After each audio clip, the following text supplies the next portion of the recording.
ఇది చెరగని ప్రేమకు శ్రీకారం, ఇది మమతల మేడకు ప్రాకారం,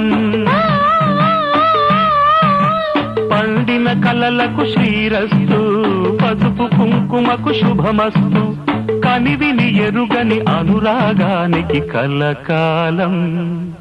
వైభోగమస్తు, కలకాలం వైభోగమస్తు. ఇది చెరగని ప్రేమకు శ్రీకారం, ఇది మమతల మేడకు ప్రాకారం, పండిన కలలకు శ్రీరస్తు, పసుపు కుంకుమకు శుభ